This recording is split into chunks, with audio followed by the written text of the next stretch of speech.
Best health packages up to 80% discount. Tirumala Diagnostics. నమస్తే అమ్మా. నమస్తే తల్లి. అమ్మ, కాళ్ళ పగుళ్ళు ఎక్కువగా కనిపిస్తుంది. ఒక్కొక్కరికి అయితే ఒక్కొక్కరికి రక్తం కూడా వస్తూ ఉంటుందమ్మా. అవునమ్మా. బాగా ఇబ్బంది పడిపోతూ ఉంటారు. ఏదైనా చిట్కా చెప్పండి అమ్మా, గృహ వైద్యం. అమ్మ, కాళ్ళైనా ఒళ్ళైనా పెదిమలైనా ఏవైనా ఎందుకు పగులుతాయి? బయట వాతావరణానికి శరీర ఉష్ణోగ్రతకి మధ్య తేడా ఉండడం వల్లే కదా. అందువల్ల దాన్ని కొంచెం సరి చేసుకోవాలి. సాధారణంగా మనకి కాళ్ళకి పగుళ్ళు వచ్చాయంటే పైన ఏదో ఒకటి రాచుకోండి, పగుళ్ళు పోయేటందుకు మందు రాచుకోండి, ఒక ఆయింట్మెంట్ ఏదన్నా పెట్టుకోండి, ఇట్లాంటి మాటలు వింటాం కదా.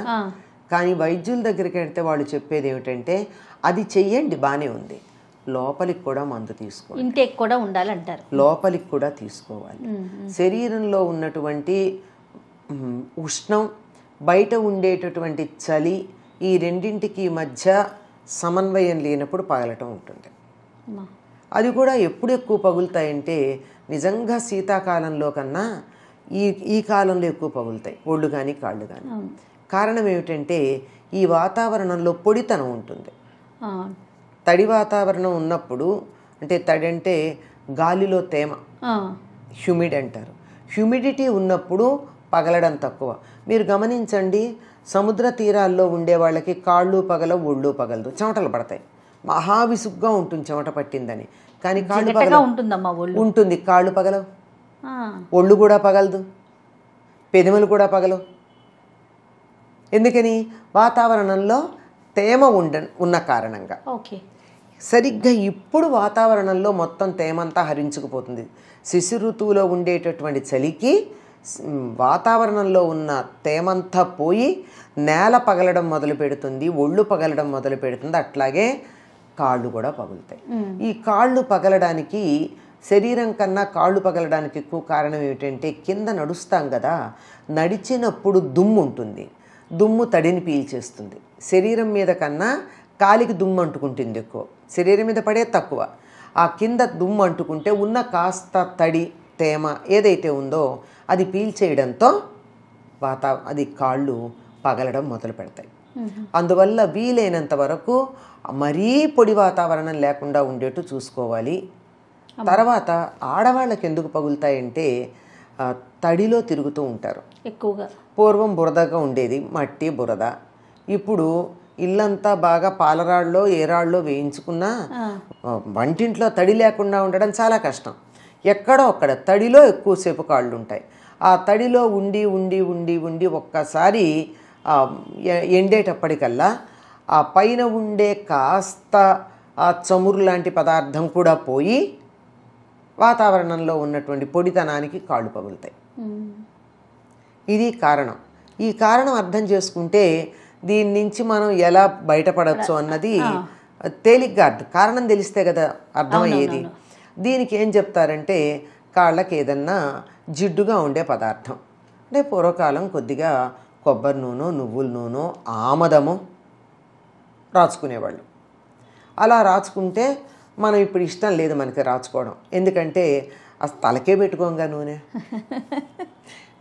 ఆ కాలికి అలా పెట్టుకునేటప్పటికల్లా బట్టలకి అంటుకుంటుంది, బెడ్షీట్స్కి అంటుకుంటుంది, వాసన వస్తుంది.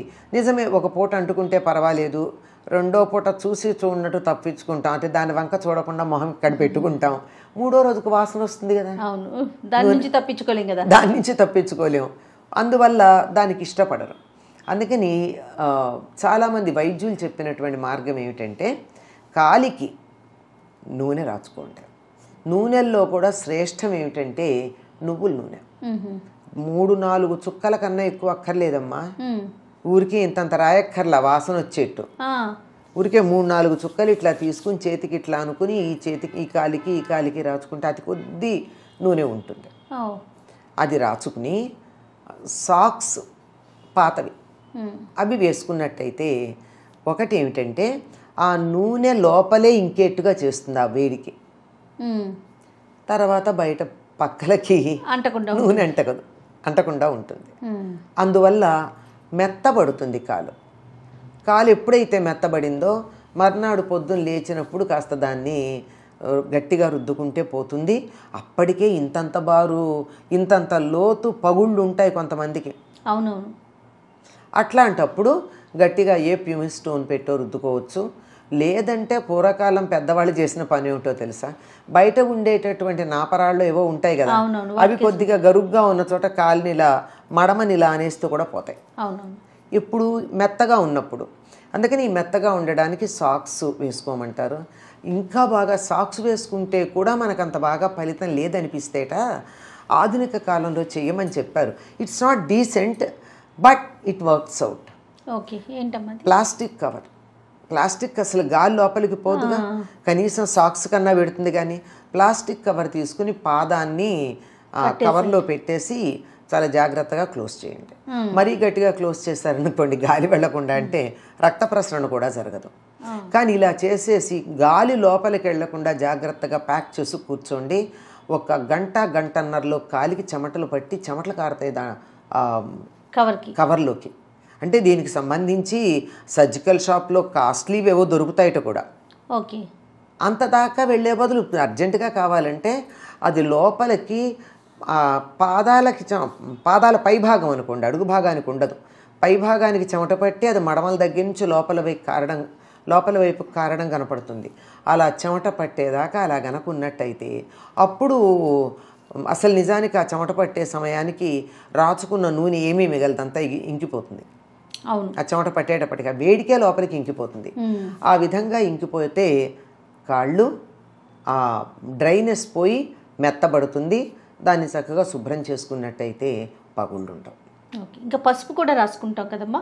పసుపు రాస్తారు. పసుపు రాస్తే ఏమవుతుందంటే పగుళ్ళు ఒకవేళ ఉంటే కూడా ఆ పగుళ్ళ లోపలికి బయట దుమ్ము వెళ్ళి ఇన్ఫెక్షన్ రాకుండా ఉంటుంది. ఓహో, దానికి కాపాడుతుంది.